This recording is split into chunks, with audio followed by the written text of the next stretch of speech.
नमस्कार मित्रांनो, word given word honoured.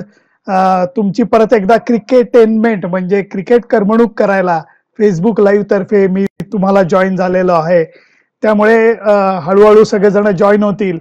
परंतु कसं चाललंय म्हणजे सगळेजण जॉईन होत आहेत तोपर्यंत जर आपण एकमेकांच्या ख्याली खुशालीचा विचार करूया.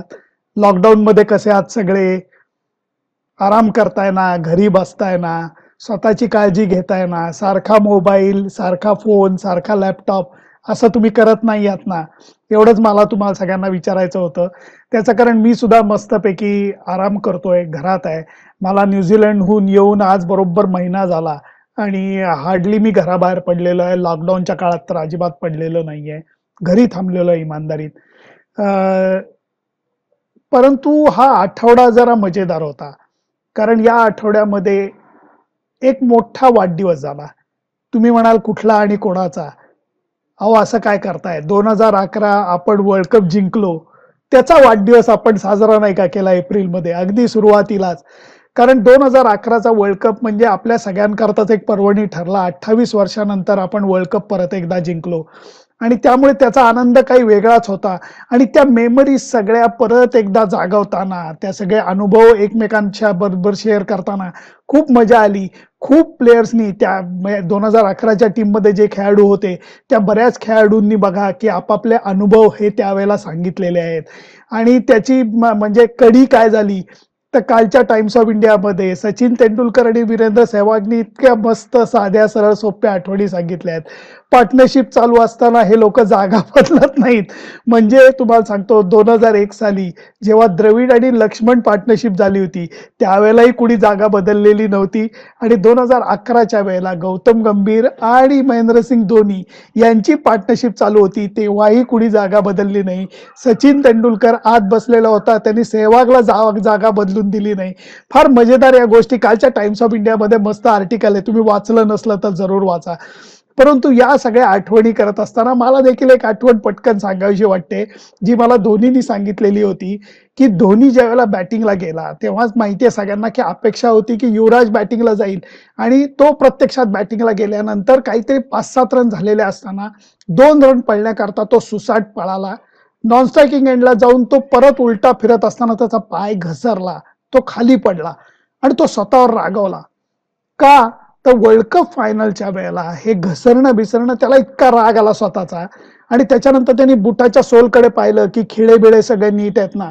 आणि नंतर त्याला लक्षात आलं की बुटाचा सोल गच्च ओला झालेला आहे. आणि नंतर तो स्वतःशीच हसला. गौतम गंभीरकडे गेला आणि तो म्हणला, गौती अगले 5 ओव्हर्स हम लॉन्ग ऑफ ऑन सिर्फ सिंगल्स मारेंगे और दौड़ के रन्स निकालेंगे. एक बार बॉल गीला हो गया तो ना की मलिंगा स्विंग कर पाएगा ना की मुरलीधरन स्पिन कर पाएगा. आणि त्याच्यानंतर धोनीनी काय केलं हे आपल्या सगळ्यांना माहिती आहे. पण या सगळ्याच गोष्टी इतक्या आठवणी जाग्या होतात म्हणून म्हणलं की सगळे लोक जॉईन होत आहेत तोपर्यंत म्हणलं आपण सगळ्यांना वेलकम करूया आणि नंतर झिम्बाब्वे या टूर विषयी आपण बोलायला लागूया. कसं सांगू तुम्हाला, कारण झिम्बाब्वे माझ्या मनात एक वेगळं घर करून आहे. त्याचं कारण असं आहे, 2001 साली जेव्हा मी झिम्बाब्वेच्या दौऱ्यावर गेलो तो फुल टूर म्हणजे वन डे आणि असं दोन्ही मिळून फुल टूर ती माझी पहिली होती. आणि त्यावेळेला माझं प्रोफेशन हे स्पोर्ट्स जर्नलिस्टचं नव्हतं, मी ऍडव्हर्टायझिंग मॅनेजर होतो. मी रेव्हेन्यू जनरेट करायचो साठी. परंतु क्रिकेट रायटिंगचं खूप पॅशन होतं आणि त्या पॅशन पायी मला असं वाटलं की एक फुल टूर करायला पाहिजे. फुल टूर म्हणजे ज्याच्यात टेस्ट पण आहेत, ज्याच्यात वन डे पण आहेत. आणि त्याच्यातली पहिली टूर होती 2001 सालची झिम्बाब्वेची टूर. त्यामुळे it is close to my heart. खरं सांगतो तुम्हाला, ज्याला शूज बजेट म्हणतात, इतकं कमी होतं माझं, इतके पैसे कमी होते माझ्याकडे की काय सांगू तुम्हाला. आणि त्यामुळे माझ्या पुढे एकच उपाय होता आणि ते म्हणजे यामध्ये स्वस्तातल्या स्वस्त जागी लिहायचं. गंमत कशी होते, एखाद्या टूरला सुरुवातीपासूनच गंमत व्हायला लागते. त्याच्यात पहिली गंमतच अशी झाली, मला वाटतं मला परत आता तारखा आणि आकडे लक्षात राहत नाहीत, पण जूनचा असा तो काळ होता. मुंबईहून मी फ्लाईट घेतलेलं होतं, माझ्याबरोबर काही जर्नलिस्ट पण होते, माझा एतेशाम नावाचा मित्र सुद्धा होता. मिड डेला त्यावेळेला तो काम करायचा. आपण फ्लाईट पकडली, आमच्या बरोबर आशिष दत्ता नावाचा सिनियर जर्नलिस्ट पण होता कलकत्त्याचा. आम्ही मुंबईहून फ्लाईट पकडली, त्यावेळेला मुंबईत फोफाटा होता, म्हणजे इतकं उकडत होतं की सोय नाही. रात्रीचं फ्लाईट होतं. पहाटे जेव्हा आम्ही जोहान्सबर्गला उतरलो आणि तिथनं आमची हरारेची पुढची फ्लाईट होती कनेक्टिंग 4 तासांनी, तुम्हाला सांगतो जोहान्सबर्गला 4 डिग्री टेम्परेचर होतं. किती? 4 डिग्री टेम्परेचर होतं.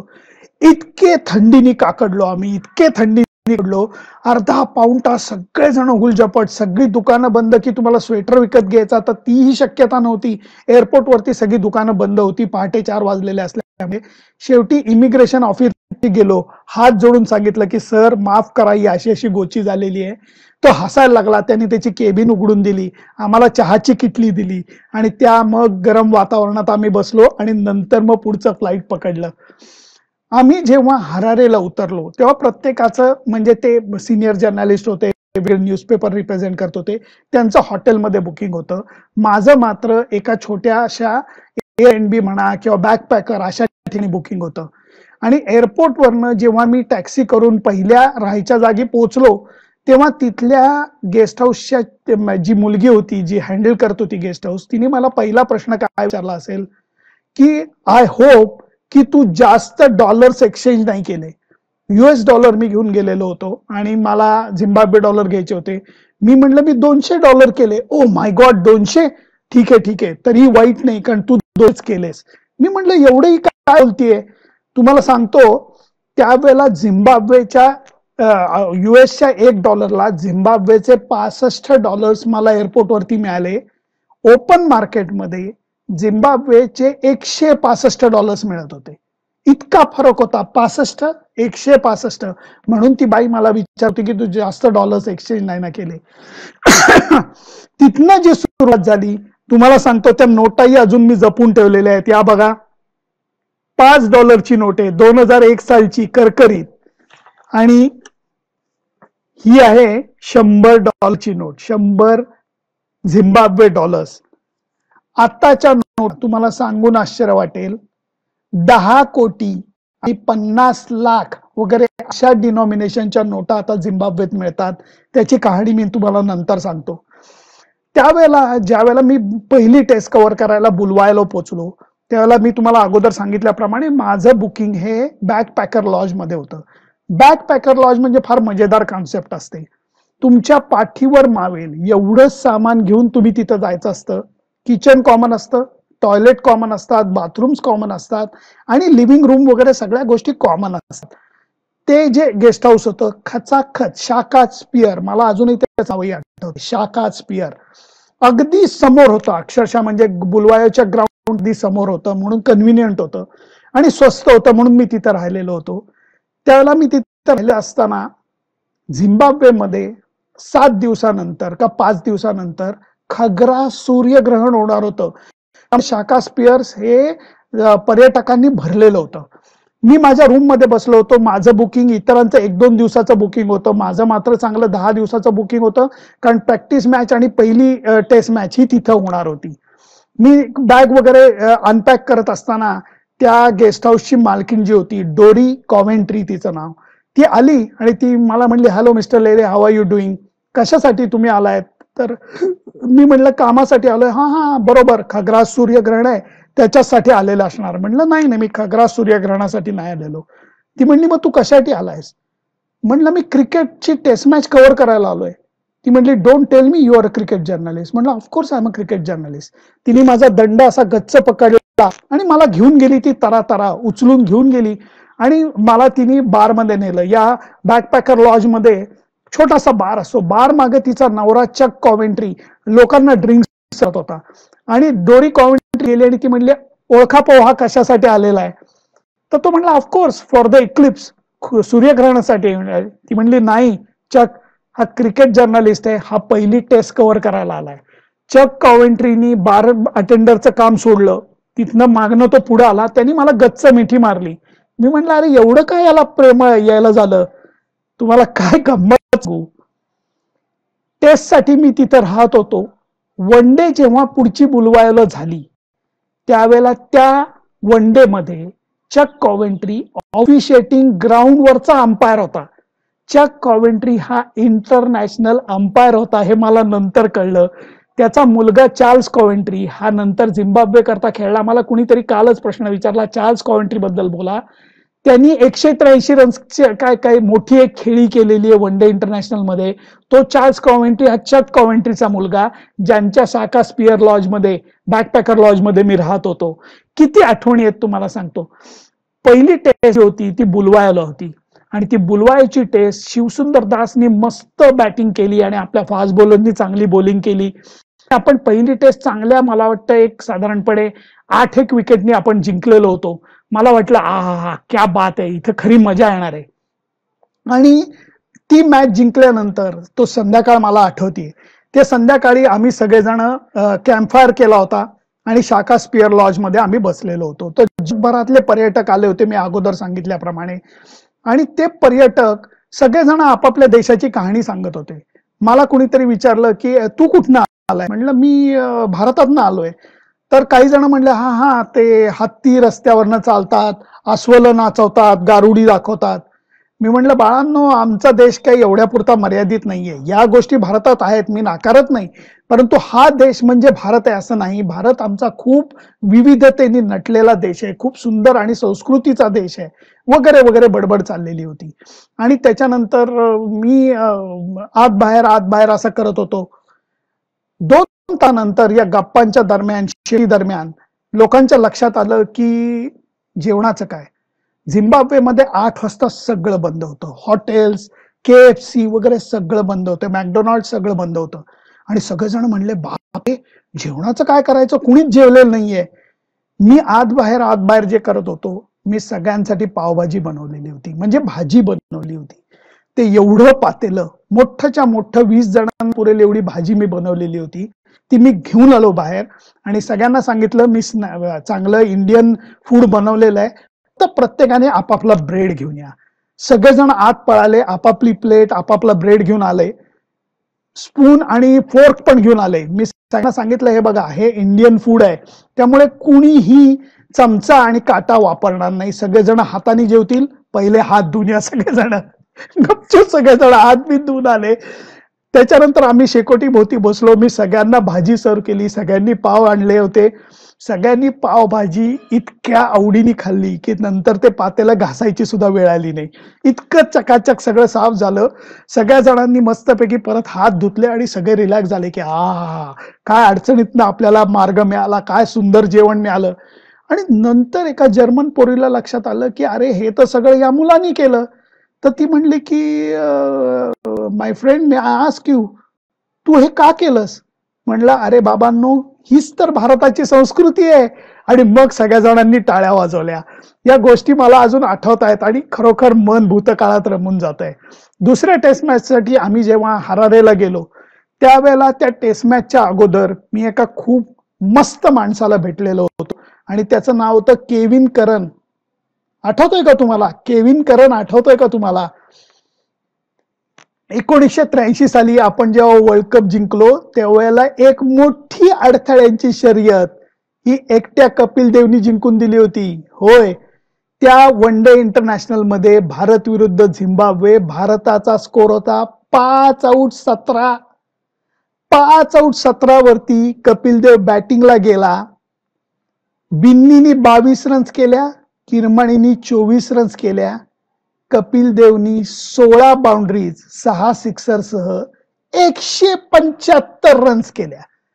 त्याविषयी मी केविन करनला विचारत होतो, कारण केविन करन त्यावेळेला टीम मध्ये होता. त्यांनी 3 विकेट काढल्या होत्या, 73 रन्सही त्यांनी केल्या होत्या केविन करननी. तो म्हणला सुनंदन, खरं सांगू तुला, कपिल देव मारत सुटलेला होता आणि त्यावेळेला आमचा कॅप्टन आणि आमच्या सिनियर प्लेअरची एक ग्राउंडवरती मीटिंग झाली आणि त्याच्यात आम्ही विचार असा केला, इथे आज बहुतेक पट्ट्यात बॉल बसतायत, सोडून द्या, ह्याच्याकडे दुर्लक्ष करा, दुसऱ्या बाजूनी आपण ऑल आउट करून टाकू. कारण त्यांना वाटलं महत्वाचे बॅट्समन आउट झाले आहेत. गावस्कर, मोहिंदर रामनाथ, नंतर श्रीकांत, संदीप पाटील सगळे आउट झाले होते. आता बाकीच्या प्लेयर्सना आउट काढायला आपल्याला तेवढा त्रास नाही होणार. परंतु हा आमचा अंदाज हा इतका भयानक चुकला, कारण कपिल देवनी 175 रन्स करताना आम्हाला जे फोडून काढलं ते कमाल होती.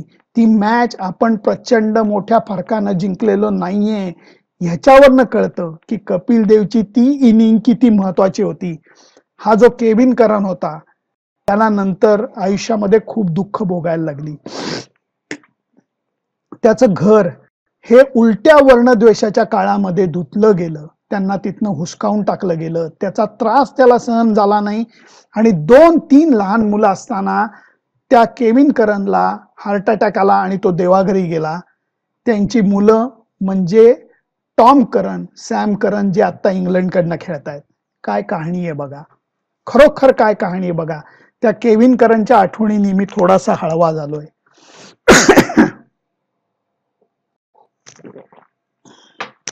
हरारेला जेव्हा दुसरी टेस्ट मॅच चालू झाली तेव्हा आम्हाला सगळ्यांनाच वाटलं होतं की हा पहिली टेस्ट मॅच आपण जिंकलोय, टेस्ट सिरीज जिंकण्याकडे भारतीय टीम प्रवास करेल. परंतु हरारेच्या टेस्ट मॅच मध्ये सगळं उलट झालं. भारतीय संघाचा खास करून पहिला डाव बहरला नाही आणि दुसऱ्या डावामध्ये अँडी ब्लिग्नट नावाचा एक अत्यंत पंक आणि असा मस्त ऑलराऊंडर होता. त्याने आपल्या 5 विकेट काढल्या आणि आपला डाव लवकर संपवला. त्याचा फायदा घेत झिम्बाब्वेनी दुसरी टेस्ट मॅच जिंकली आणि सिरीज, कारण ती 2च टेस्टची सिरीज होती, ती 1-1 झालेली होती. त्यामुळे टेस्ट सिरीज जेव्हा आपण ऑस्ट्रेलियाला हरवून झिम्बाब्वेमध्ये गेलेलो होतो, तुम्ही विचार करा, स्टीव्ह वॉच्या ऑस्ट्रेलियाला हरवून आपण झिम्बाब्वेमध्ये गेलो होतो आणि तिथं मात्र आपण टेस्ट सिरीज जिंकू शकलो नाही. जेव्हा वन डे सिरीजची तयारी व्हायला लागली तेव्हा परत मी बुलवायाला आलो आणि जेव्हा मी बुलवायाला आलो तेव्हा माझ्या डोक्यामध्ये एक जागा पक्की बघायची होती आणि ती म्हणजे दुसरं तिसरं काही नाही, हीच स्ट्रीकचं रॅबिट फार्म.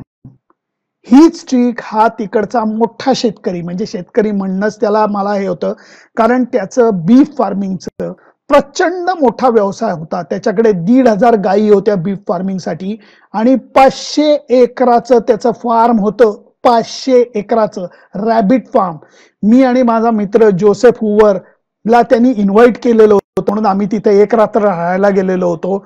आणि मी बघतो, माझ्याकडे फोटो जर का मिळाले तर मी बघतो तुम्हाला दाखवायला, कारण मी शेअर करायला काढून ठेवलेले होते. हा बघा पहिला फोटो दिसतोय तुम्हाला, हा हीच स्ट्रीकच्या फार्म वरचा आहे आणि माझ्या शेजारी ऑस्ट्रिच एग्ज आहेत. आणि इतकंच नाही तर हीच स्ट्रीक जो त्यावेळेचा मेन प्लेयर, मला वाटतं कॅप्टनच होता, आणि शेजारी गाय विटले जो व्हाईस कॅप्टन होता, यांनी आम्हाला जंगल सफारी करवलेली होती. जोसेफ हुवर आणि मी त्यांच्या बरोबर जंगल सफारीला गेलेलो होतो. त्यामुळे या आठवणी सुद्धा म्हणजे फारच मजेदार आहेत, कारण त्या हीट स्टिकच्या फॉर्मवरती फिरताना खूप मजा आलेली होती. आणि त्याचबरोबर बुलवायोपासनं 3-4 तासाच्या ड्रायव्हिंग डिस्टन्सवरती एक अफलातून जागा आहे आणि ते म्हणजे व्हिक्टोरिया फॉल्स. आउटस्टँडिंग जागा, आउटस्टँडिंग. एखादा धबधबा एका ठिकाणून कोसळताना आपण बघतो आणि आश्चर्यचकित होतो. परंतु तुम्हाला मी परत एक फोटो दाखवायचा प्रयत्न करतो. हा जो फोटो आहे याला म्हणतात डेव्हिल्स कॅटरॅक्ट. ही या काय म्हणतात धबधब्याची सुरुवात आहे आणि नंतर त्याचं रूप केवढं होतं हे पण मी तुम्हाला पटकन दाखवतो. हे बघा, हे तर काहीच नाही, पुढचा फोटोही तुम्हाला दाखवतो. 2 किलोमीटर जवळजवळ लांबीचा आहे झांबेजी रिव्हर ही समोरच्या दरीत कोसळते आणि म्हणजे त्याचा प्रपात ज्याला म्हणतात तो बघून माणूस थक्क होऊन जातो, अक्षरशः थक्क होऊन, असा हा व्हिक्टोरिया फॉल्स आहे. आणि या व्हिक्टोरिया फॉल्सला बघितल्यानंतर आम्ही अक्षरशः वेडे झालेलो होतो. आम्हाला परतायला थोडासा उशीर झाला आणि झालेला असताना वाटेमध्ये आम्ही टॉयलेट ब्रेकसाठी थांबलो आणि त्यावेळेला रस्त्यावरती मी झोपलेलो होतो आणि चारी बाजूला मिट्ट काळोख होता, मिट्ट काळोख. आणि मी झोपलेलो पाहून माझे बाकीचे सहकारी व्ही कृष्णन, विजय लोकपल्ली, आम्ही सगळेजण त्या रस्त्यावरती आडवे पडलो. गाडीचे दिवे आम्ही ऑफ केले आणि झोपलेले असताना आम्हाला सगळ्यांना वाटत होतं आईला काहीतरी वेगळं आहे राव, विचित्र किंवा वाईट नाही परंतु काहीतरी वेगळं आहे. नंतर लक्षात काय आलं माहितीये तुम्हाला, नॉर्मली आपण आकाशाकडे बघतो आणि त्यावेळेला आपल्याला 45 डिग्री किंवा 60 डिग्रीच्या अंशामध्ये तुम्हाला तारे लुकताना दिसतात. त्या दिवशी बुलवायोहून परत येत असताना, विश्वास ठेवा माझ्यावरती, 180 डिग्री, अक्षरशः 180 डिग्री मध्ये आम्हाला तारे तारका दिसत होत्या. म्हणजे इतके त्या निरभ्र आकाश होतं, काळक होता आणि त्यामुळे चांदणं म्हणजे असं पसरलेलं होतं. कदाचित अमावास्येच्या जवळचा काळ असेल, मला ते आठवत नाही, पण आउटस्टँडिंग म्हणजे तो अनुभव मला कधीच विसरता येणार नाही. बुलवायोपासनं वन डे सिरीज चालू झाली. ती ट्रायंग्युलर होती.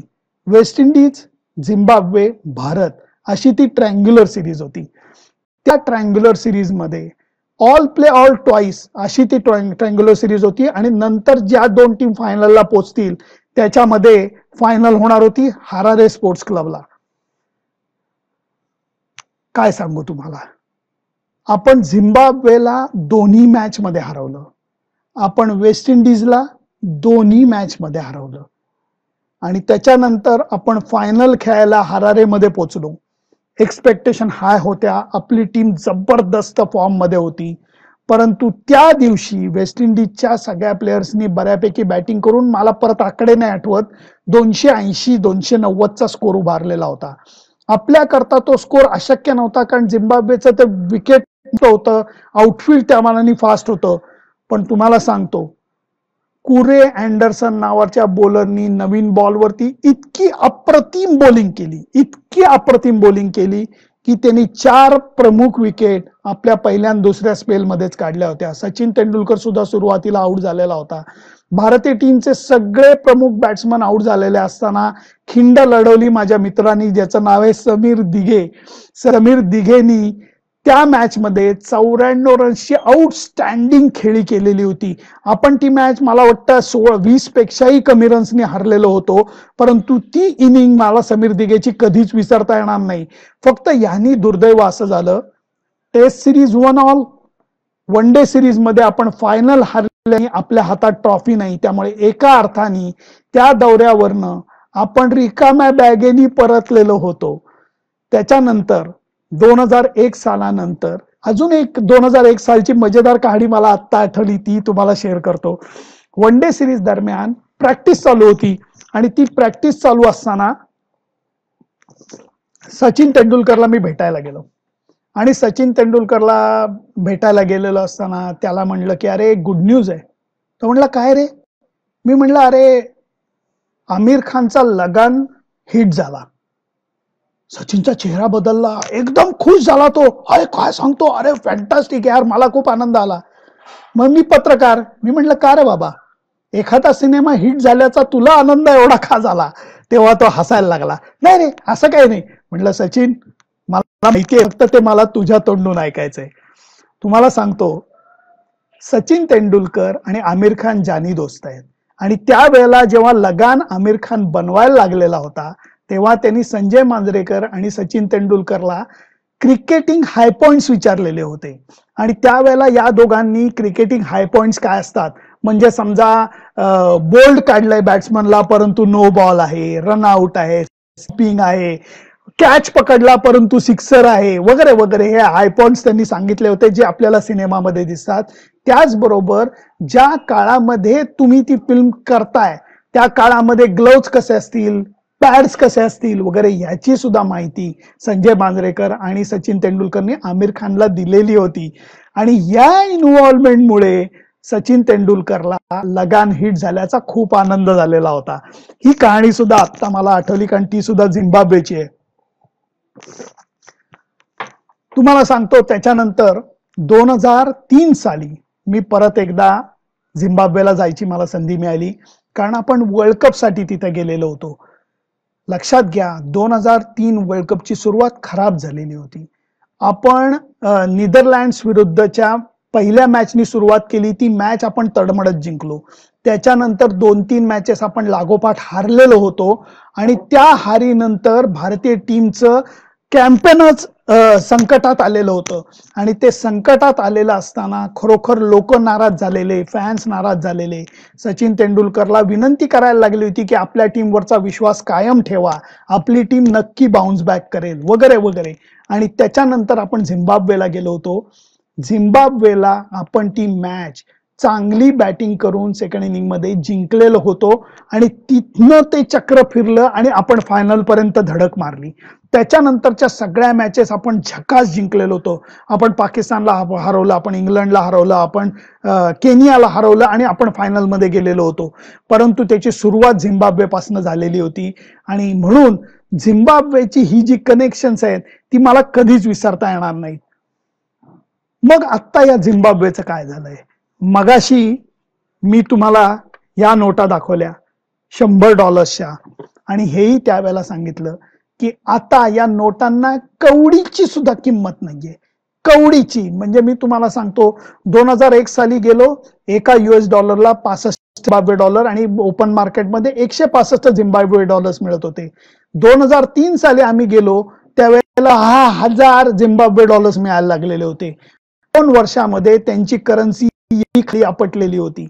आणि त्याच्यानंतर रॉबर्ट मुगाबेंनी त्यावेळेला झिम्बाब्वेचं कारभार आपल्या हाती घेतलेला होता. माणूस मला कधीच पटला नाही, कारण त्यांनी उलटा वर्णद्वेष तिथं चालू केला. म्हणजे सुरुवातीला मी तुम्हाला कहाणी सांगतो त्याच्यात एक परत. 2000 मला वाटतं 2 वर्षापूर्वी आपण इंग्लंड टूरला जेव्हा गेलेलो होतो त्यावेळेला मी साऊथहॅम्प्टनला एका लॉज मध्ये होतो. त्या लॉजचा केअरटेकर टॉम नावाचा होता. 6 फूट 3 इंच असा दणकट मनुष्य. आणि त्याच्या बोलताना मला एक लकब जाणवली म्हणून मी त्याला म्हणलं की अरे तू तर झिम्बाब्वेचा वाटतोयस. तो हादरला. तो म्हणला तू कसं ओळखलं? म्हणलं तुझी बोलण्याची जी पद्धत आहे, ऍक्सेंट आहे, त्याच्यावरनं मला वाटलं. तो म्हणला हो हो मी झिम्बाब्वेचाच आहे.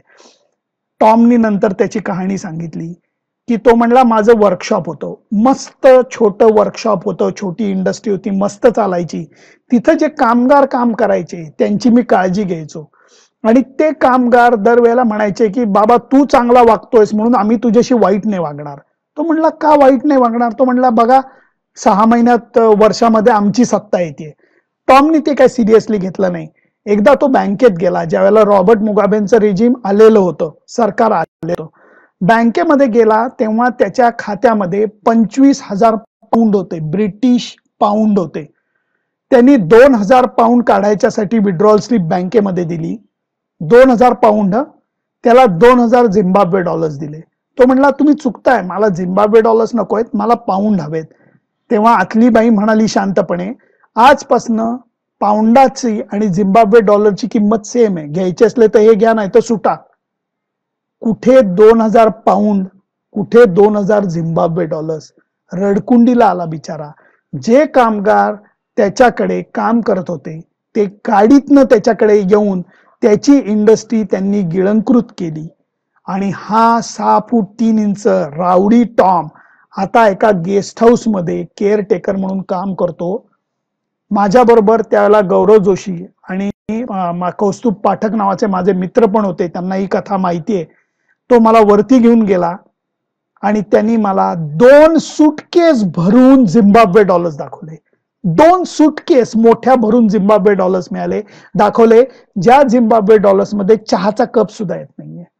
इतक्या त्या करन्सीचं वाटोळ झालेलं आहे. रॉबर्ट मुगाबेनी उलटा वर्णद्वेष करून त्या देशाची नासाडी केली. जिथं करिबासारखं अत्यंत सुंदर लेक आहे, जिथं वाईल्ड लाईफ अप्रतिम आहे, जिथं व्हिक्टोरिया फॉल्स सारखा आउटस्टँडिंग धबधबा आहे, त्या देशाचं आत्ताच्या घडीला वाटोळ झालेलं आहे. आणि हा मुगाबेचा कारभार आहे म्हणूनच हे झालं. आणि हा मुगाबे, मी तुम्हाला मला परत राग येतो या माणसाविषयी बोलताना, 90वा वाढदिवस या माणसाने कसा साजरा केला असेल? काय तुमचा विचार? आपण श्रीखंड खाऊन करतो, आमरस खाऊन करतो, कुणी चिकन खाऊन करतं. रॉबर्ट मुगाबेनी हत्ती खाऊन केला. हो, हत्तीचं मांस खाऊन त्यांनी 90वा वाढदिवस साजरा केला आणि मुद्दाम ते टाकलं होतं की मी किती स्ट्रॉंग आहे वगैरे. नॉनसेन्स. आता तो देवाघरी गेला, मला वाटतं देवाघरी गेलाय का नरकात गेलाय मला चर्चा करायची नाही, पण त्यांनी त्या देशाचं वाटोळ केलं हे नाकारून चालणार नाही. आज या सगळ्या गोष्टी तुम्हाला सांगताना मला इतक्या गोष्टींची आठवण होती. खूप जणांनी मला हेनरी ओलंगा बद्दल सुद्धा विचारलं की हेनरी ओलंगा आणि सचिन तेंडुलकरचं द्वंद्व झालेलं होतं. हेनरी ओलंगा चांगला बॉलर होता, सुंदर बॉलर होता. आता 3दा तायबू म्हणा, हेनरी ओलंगा म्हणा, नील जॉन्सन म्हणा, त्यांच्याकडचे ग्रँड फ्लॉवर, अँडी फ्लॉवर हे टॉप प्लेयर्स होते. हेनरी ओलंगाने फक्त एकच चूक केली त्यांनी सचिन तेंडुलकरला एकदा आउट काढलं आणि त्या आउट काढलेल्या बॉलवरती सचिनची सही घेतली होती म्हणे. ती सही घेण्याची चूक त्याला नंतर इतकी नडली कारण सचिन तेंडुलकरनी त्याची पुढच्या मॅच मध्ये सॉलिड धुलाई केली होती. पण ह्याच्यामध्ये मला अँडी आणि ग्रँड फ्लॉवर खूप आवडायचे. टॉप बॅट्समन, खास करून अँडी फ्लॉवर तर आपल्याला असंख्य वेळा नडलेला आहे, खास करून वन डे क्रिकेटमध्ये. रिव्हर स्वीप हा जणू काही त्यांनी चालू केल्यासारखा मला आठवतंय, कारण one of the best reverse sweep होत हा त्याला तो मारायचा. मस्त विकेट किपिंग करायचा, डावरी बॅटिंग करायचा, खडूस बॅटिंग करायचा. आणि त्यामुळे झिम्बाब्वेची त्यावेळची टीम, ही स्टिक असू देत, अँडी ब्लिग्नट असू देत, अँडी फ्लॉवर असू देत, ग्रँड फ्लॉवर, हे सगळे जण मिळून ती टीम अत्यंत स्ट्रॉंग करायचे. आणि त्यावेळेला या टीमला सहजी हरवता यायचं नाही. आताची परिस्थिती खूपच वाईट आहे. तुम्ही बघा 2003 साली केनियाची टीम संदीप पाटील सेमीफायनल मध्ये घेऊन गेले होते. आज केनियाची टीम नेस्त नाबूद झाली. झिम्बाब्वेची टीम तेवढी खलास नाही झालेली, परंतु त्यांची अवस्था काही बाकीच्या टीमपेक्षा चांगली असं अजिबात म्हणता येणार नाही. परंतु हा निसर्गाने नटलेला थटलेला की जिथं सुंदर धबधबे आहेत, सुंदर लेक्स आहेत, वाईल्ड लाईफ आहे, आणि त्या देशामध्ये आता लोक पर्यटक जायला घाबरतात, इतकी परिस्थिती वाईट आहे. क्रिकेटची अवस्था तर अजून वाईट आहे. परंतु तरीही अजूनही ती कॉव्हेंट्री फॅमिली असू देत, माझे तिकडचे लोकल जर्नलिस्ट मित्र असू देत, या सगळ्यांची आठवण निघाली की मला हळवं व्हायला होतं. बघा अर्धा तास कसा निघून गेला हे कळलं सुद्धा नाही. शेवटची आठवण फक्त गाय विठ्ठल जेव्हा मला त्याच्या गावी खग्रा सूर्यग्रहण बघायला नेला होतं त्याची मला आठवते. कारण त्यावेळेला गाय विठ्ठल मला अक्षरशः त्याच्या गाडीत बसवून बुलवायोपासून थोड्याशा अंतरावरती घेऊन गेलेला होता, हरारे आणि बुलवायोच्या मध्ये. आणि खग्रा सूर्यग्रहण हे त्यावेळेला मी स्वतः अनुभवलेलं आहे. डायमंड रिंग ही मी स्वतः बघितलेली आहे. निसर्गामध्ये होणारे बदल बघून मी थक्क झालेलो होतो. पक्षी सैरभरलेले होते की दुपारची वेळ असून अचानक अंधार कसा झाला, अत्यंत वेगाने घरट्याकडे निघालेले होते. आणि त्याच्यानंतर ज्या वेळेला हे ग्रहण संपलं तेव्हा त्यांना कळत नव्हतं की एवढ्यात लवकर सूर्योदय परत कसा काय झाला. आणि ते घरट्या भोवतीच गोल फेऱ्या मारत चिवचिवाट करत होते. आज या सगळ्या गोष्टी मला आठवत आहेत. क्रिकेट म्हणा, तिथलं पर्यटन म्हणा, तिथली गोड माणसं म्हणा, ही मला आठवत आहेत. आणि त्यामुळेच या अनुभव तुमच्या बरोबर शेअर करताना एक वेगळी मजा येते. मित्रांनो, मागच्या वेळेला मी वेस्ट इंडिज सादर केलं होतं. आज मुद्दाम हा वेगळा देश सादर करतोय. पुढच्या रविवारी एक जंगी प्लॅन आहे. आत्ता सांगत नाही, थोडस नंतर शेअर करतो.